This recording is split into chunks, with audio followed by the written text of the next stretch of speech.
Muchachos, bienvenidos una vez más a la clase de literatura. Ya me conocen, soy el profesor de literatura Guillermo Peña Arredondo.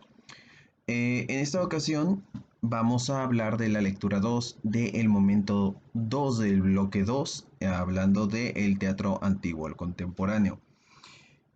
Muy bien, ya estuvimos viendo o estuvieron viendo ustedes la clase pasada lo que es realizar un guión de teatro, ¿sí?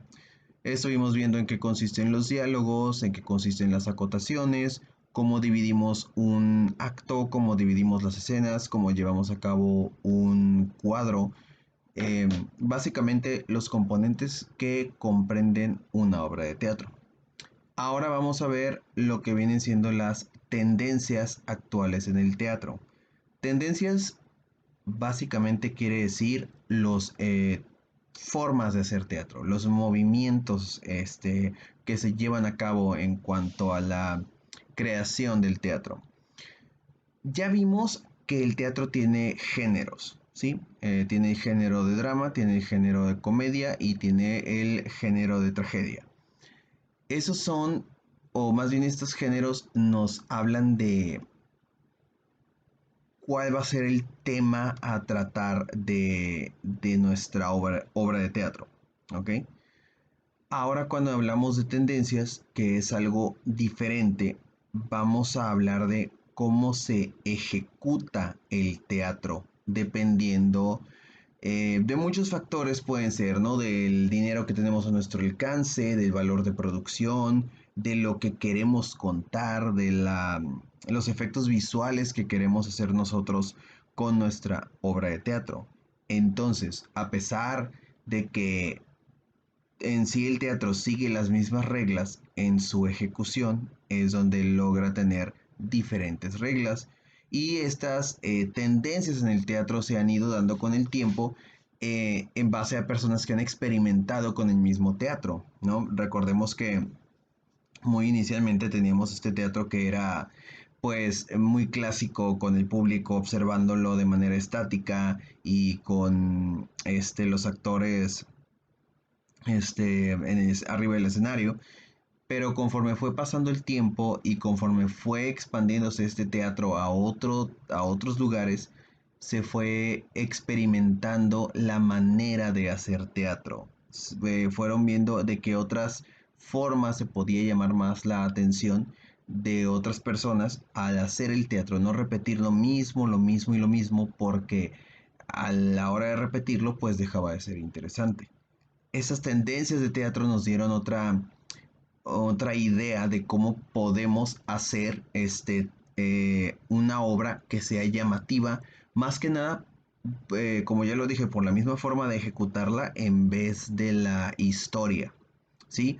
Ustedes pueden representar una obra tan clásica como Caperucita Roja, que es un cuento que casi todo el mundo conoce, o La Bella Durmiente, que también es un cuento muy conocido, pero adaptarlo a una tendencia distinta de teatro para ver si logra llamar la atención, ¿sí? Entonces, vamos a ver ahorita las distintas tendencias que hay en el teatro. Son unas cuantas, no son todas las que hay.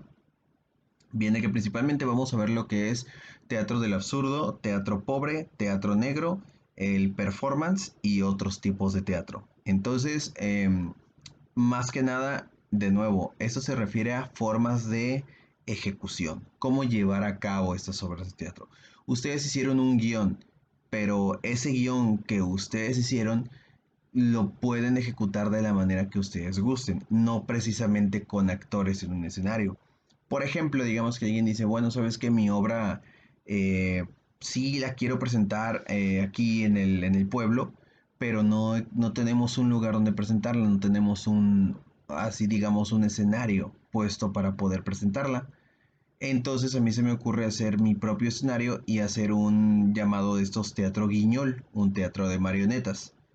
Entonces, pues esa es una manera diferente de ejecutar la obra como ustedes la habían pensado.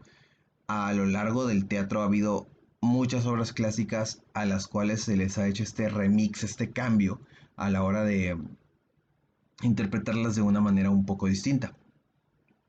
Entonces, vamos a entrar de lleno un poco en lo que vienen siendo estos tipos de teatro.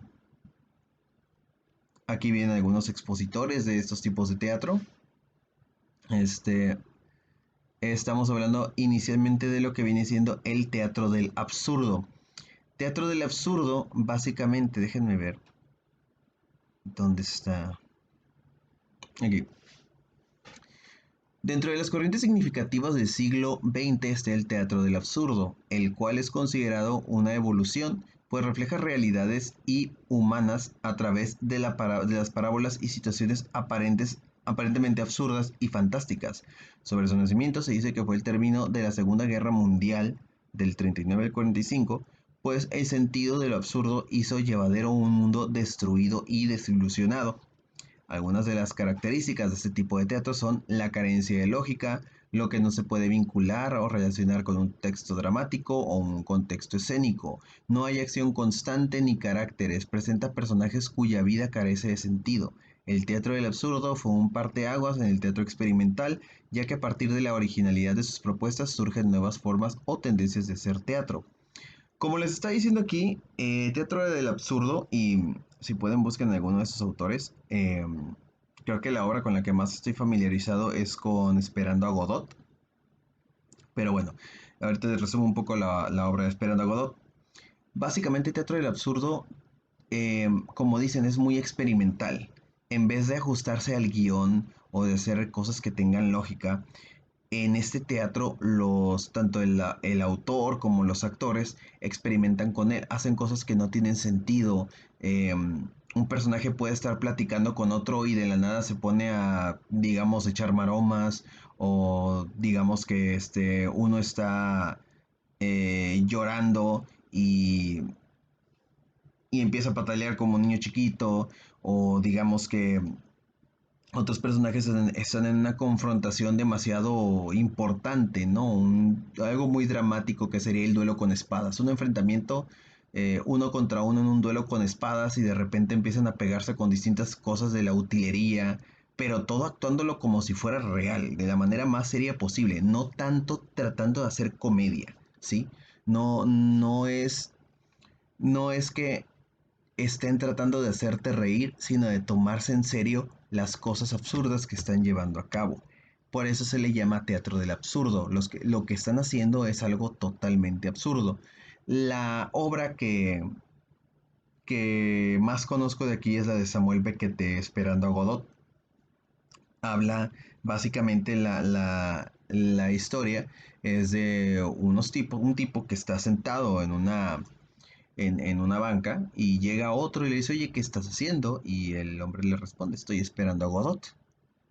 Entonces el hombre que estaba esperando y el otro que llega se ponen a platicar y se ponen a platicar de muchas cosas y problemas que pasaban en su realidad, dentro de la política, dentro del mundo actual, pero siguen esperando a Godot. Cuando llega otro personaje, y les dice, ¿qué están haciendo ustedes aquí? Y le responden, estamos esperando a Godot. Se ponen de nuevo a platicar de otras cosas que no tienen sentido, o sea, que no tienen nada que ver con esperar a Godot. Y spoiler alert, Godot nunca va a llegar a la obra, solamente van a estar esperándolo todo el tiempo. eh, pero esto sirve para que los personajes se pongan a platicar de cosas que pasan en su realidad, a la par de que algunos están haciendo cosas que desafían a la lógica, ¿sí? Cosas que no tienen sentido, que son, como ya se dijo, absurdas. Por eso se llama teatro del absurdo. En este tipo de teatro se juega más con la situación, no tanto con porque vamos a ver otros teatros que utilizan poca utilería o carecen de escenario, pero llegan a ejecutar la obra de una manera distinta. Aquí sí puedes interpretarlo en un escenario, haciendo uso de la utilería, pero la manera en la que lo actúas y la manera en que dices y haces las cosas es aquello que viene resultando absurdo. Ese viene siendo el teatro del absurdo, el que simplemente hace cosas que desafían la lógica clásica de un guión. Tenemos después lo que viene siendo el teatro pobre. Como su nombre lo indica, o como ya se darán cuenta cuando lo lean, es aquel teatro que carece totalmente de valor de producción. ¿Sí? No hay dinero para vestuarios, no hay escenario, no hay dinero para utilería.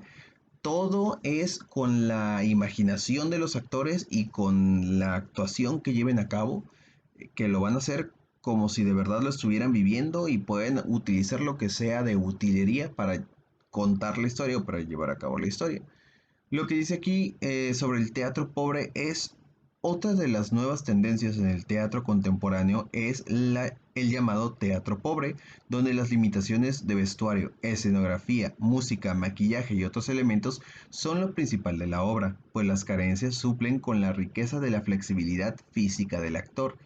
Como ya lo dice este primer párrafo, se trata más de ver la habilidad del actor a la hora de interpretar el papel que en realidad hacerlo vistoso o darle toda la utilería necesaria o incluso que tenga la música adecuada. En este teatro es un teatro, como el nombre lo indica, es muy pobre, es muy carente de todo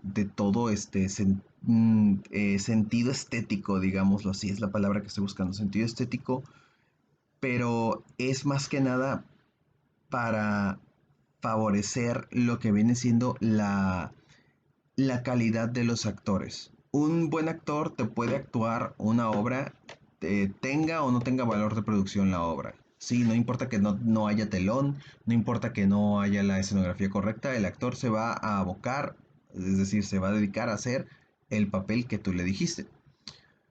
Continúa un poco con lo que dice aquí. Dice, es Jerzy Grotowski, considerado el fundador del laboratorio teatral en Wrocław, en Polonia, un teatro experimental en el cual se centra toda la atención en el actor, por encima de otros elementos teatrales como el vestuario, la música y el maquillaje, que son eliminados de la puesta en escena. Contrario a la tradición de concebir las ideas al teatro para un entretenimiento en el arte dramático, él lo ve como un lugar de investigación donde un grupo de actores explora las potencialidades dadas en un texto cualquiera.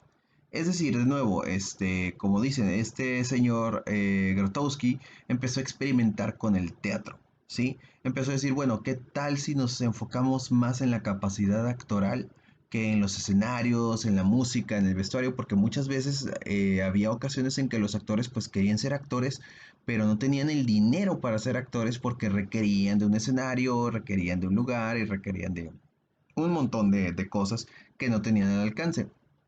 Al hacer el teatro pobre, abrió toda una posibilidad para que la gente que no tenía las maneras de participar en obras con mucho dinero empezaran a hacer sus propias obras carentes totalmente de dinero, pero enfocadas completamente en la participación del actor. ¿Ok? Continuando, pasamos ahora, vamos de extremo a extremo, porque si bien ya vimos lo que es el teatro pobre, que es el de menor valor de producción, ahora vamos a ver lo que viene siendo el teatro negro. Ahora recuerden, todo esto no estoy hablando de si la obra trata de tal o cual tema, estoy hablando de su ejecución. Cualquier obra, por ejemplo, Romeo y Julieta, la podemos interpretar tanto en teatro pobre como en teatro negro, como en teatro del absurdo. Aunque el guión no sea absurdo, un buen director, un buen guionista puede adaptar la obra a ese tipo de teatro. ¿Ok? Entonces vamos ahora con lo que viene siendo el teatro negro. Es uno de los teatros de, digamos, mayor valor de producción que existen. Requiere mucho ingenio y requiere de mucha capacidad de los tramoyistas, de los diseñadores de vestuario, de los diseñadores de escenario, para que se lleve a cabo de buena manera el llamado teatro negro. Dice así. Abordamos ahora otra propuesta, el teatro negro, donde lo negro provoca una ilusión óptica debido a la imperfección del ojo humano y esto es aprovechado para desarrollar una nueva tendencia en el arte teatral. Se denomina teatro negro a la representación escénica caracterizada por realizarse en un espacio a oscuras en contraste a elementos, figuras elaborados de materiales sensibles a la luz ultravioleta. Esta luz ultravioleta sobresale de tal manera que los objetos o las personas camufladas en la oscuridad con vestuarios negros se vuelven invisibles al ojo del espectador, esto apoyado por otros elementos artísticos como la música, la danza, las artes visuales. Georges Lafayette es considerado el padre del teatro negro, pues se dice que redescubrió la técnica de la cámara negra y empezó a presentar diferentes obras al ser vistas por titiriteros checos. Aportó infinidad de ideas para que estos llevaran de vuelta a su país para popularizarlas, por lo cual hoy por hoy se conoce al teatro negro como el Teatro Negro de Praga. Em, Aquí ya depende mucho del ingenio que tenga el director y los actores para llevar a cabo este teatro. Digamos que, por ejemplo, yo estoy haciendo una obra en teatro negro, ¿no? Tengo todo mi escenario en color negro y tengo a mis actores con ropa que es fotosensible o ultravioleta para que brille más cuando les peguen los reflectores.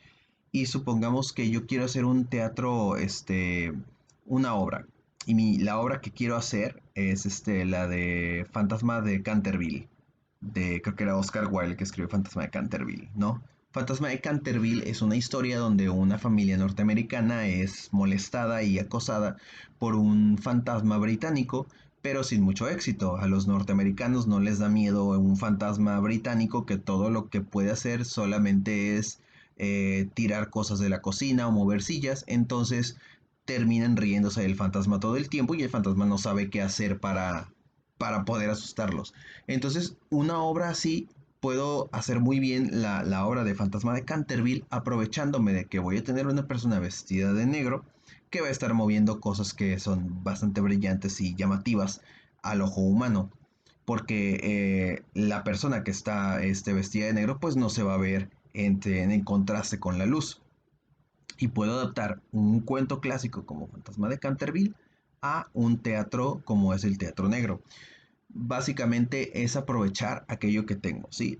Ocupa mucho valor de producción, ocupa demasiado proceso creativo el llevar a cabo el teatro negro. Desde el momento de hacer la llamada cámara negra o la caja negra, que es el escenario, ¿sí? El piso, el techo de las paredes, el telón, todo de color negro y desarrollar el vestuario y aparte saber cómo te vas a mover porque está el inconveniente de que, por ejemplo, tú no estás viendo el escenario, te están viendo a ti, entonces tú no sabes cómo la gente está viendo aquello que tú estás interpretando, tienes que saber cómo moverte para crear una buena ilusión óptica con el llamado teatro negro. ¿Ok? Ese es el tercer tipo de teatro que íbamos a ver. Aquí vienen algunas partes del teatro negro, algunas de sus características que van a ocupar leer para lo que va a ser la tarea, ¿sí? Dice que otro de sus puntos importantes es la música, así es, a pesar de que este teatro sea muy visual, la música sí puede sobresalir porque matiza perfectamente lo que viene siendo las escenas, ¿sí? Matizar quiere decir cada vez que haya una acción, un sonido va a acompañar a esta acción para darle más énfasis a lo que estamos viendo. Bueno, van a leer este recuadro para que vayan identificando algunas de las partes del teatro negro. No se asusten por ver tanta palabra, son explicaciones bastante sencillas. Algunas ya son bastante fáciles de adivinar, como la caja negra, pues sabemos que es el espacio totalmente negro que viene siendo el escenario donde vamos a interpretar el teatro negro.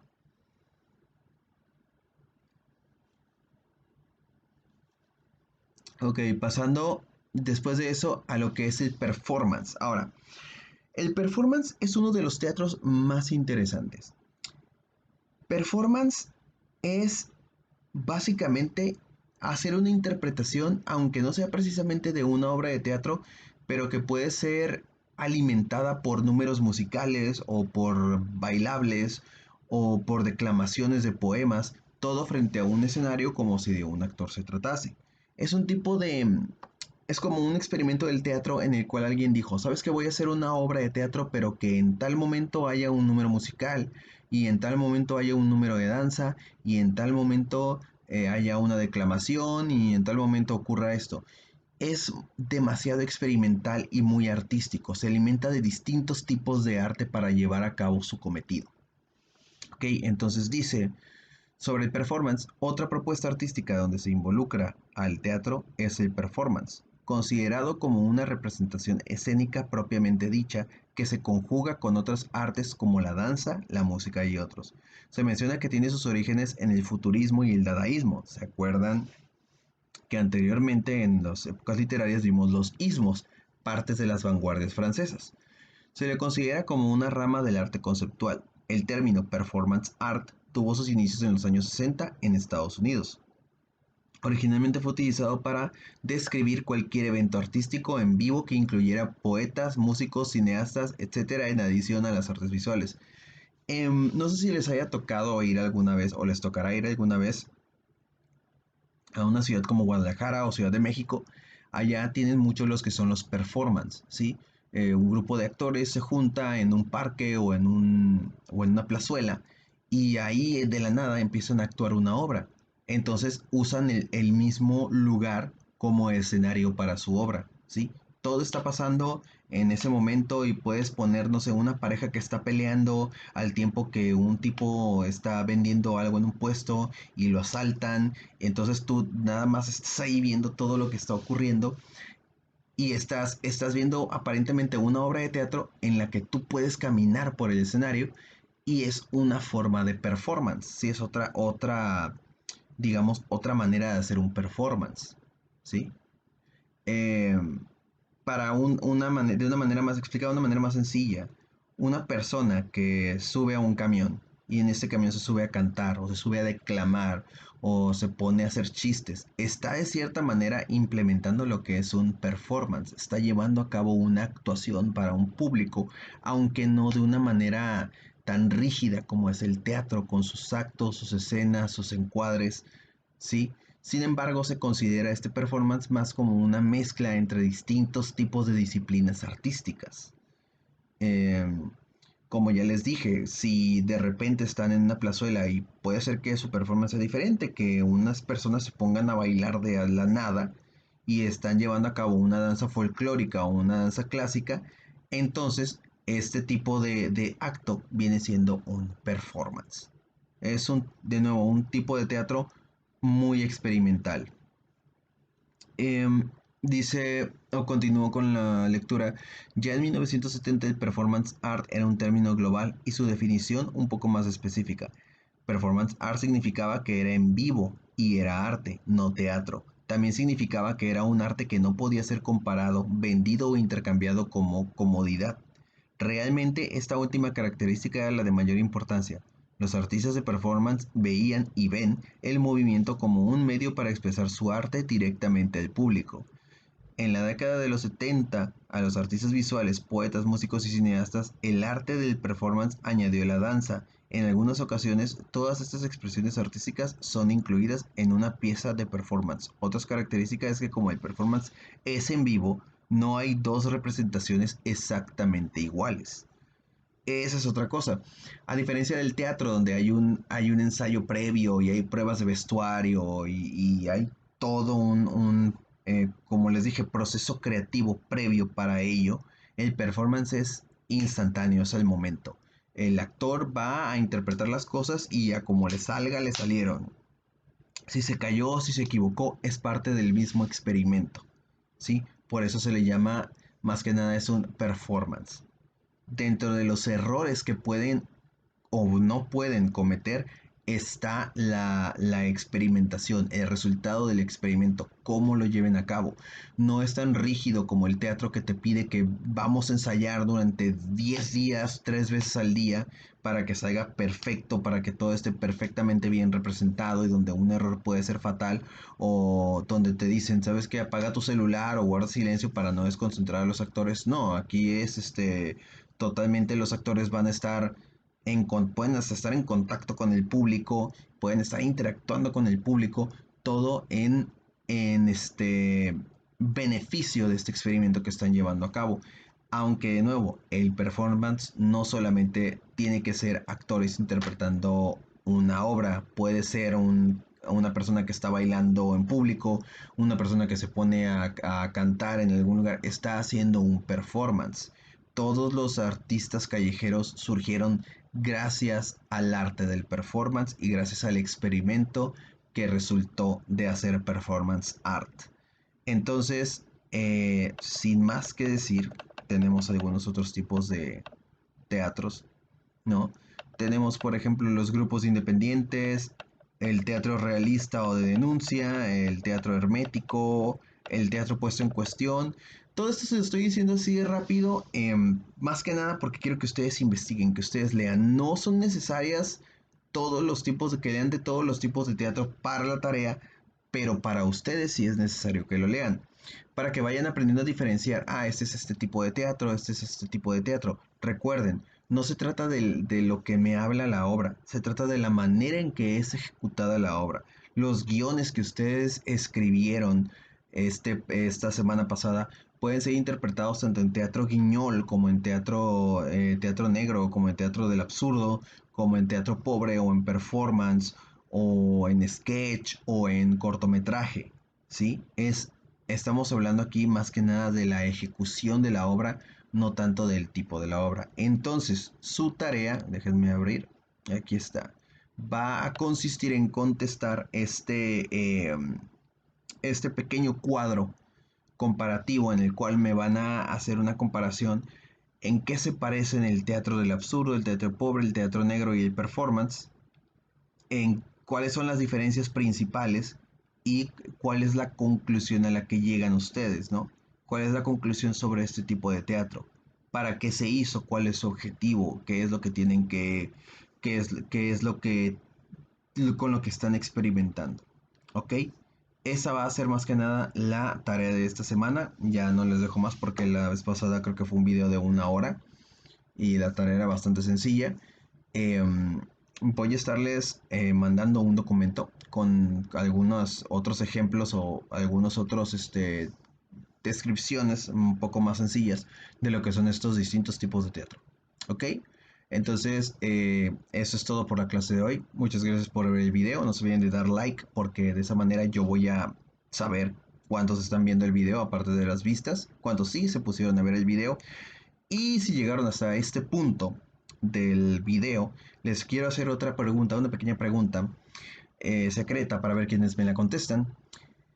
Quiero que me cuenten de qué trata la historia de la obra La cantante calva y que según sus palabras, según palabra de ustedes, porque es una obra de teatro del absurdo. ¿Ok? Entonces nos estamos viendo muchachos.